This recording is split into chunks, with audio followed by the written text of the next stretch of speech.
ఒకడు అంటాడు, నువ్వు పొడుగైపోతావు పరిశుద్ధాత్ముడు నాతో చెప్తున్నాడు అంటాడు. మనం పుట్టినప్పుడు పొట్టుకు పుట్టామా, పొడుగు పుట్టించామా? ఎంత పుట్టాం? ఇంత కదా పుట్టాం. ఏలాడేసే డాక్టర్ రెండు పీకాడు ఏడకపోతే. ఇప్పుడైతే ఏలాడేయగలడు చేతులతో పట్టుకొని ఆ కాళ్ళని. ఇంత ఉన్నాం కాబట్టి ఇలా కిరణ్ తిప్పి ఒకటి పీకుతాడు ఏడవరాని. కేరమంటాం, ఇంతే ఉంటాం. ఇంత ఉన్నవాళ్ళం ఇది ఇంత అయ్యాం, ఇంత లేకపోతే ఒక 5 అడుగులు ఎదుగుతావు. ఆ మాత్రానికి పరిశుద్ధాత్ముడు వచ్చి నిన్ను పొడుగ్గా చేయబోతున్నాను బిడ్డ, మనం వింటాం.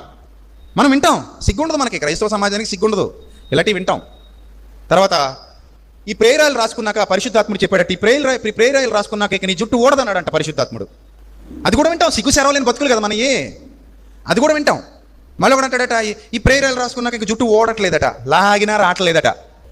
చేతితో పట్టుకుని లాగినా ఏం చేయట్లేదట, రావట్లేదట. ఒకసారి నా దగ్గర రా బాబు, లాగి చూస్తాను, వస్తుందో రాదో చూద్దాం అనాలి మీరు. అలాగ అనరు. ఆహాహా దేవునికి మహిమ కలుగునుగా లాగినా రావట్లేదట అంటారు. ఈ బుర్ర తక్కువ వాళ్ళు అందరూ ఉండబట్టే వాళ్ళ ఆటలు అలా సాగుతున్నాయి. ఇది ఎంత పాపం చేస్తున్నారో మీకు ఏమైనా అర్థమవుతుందా?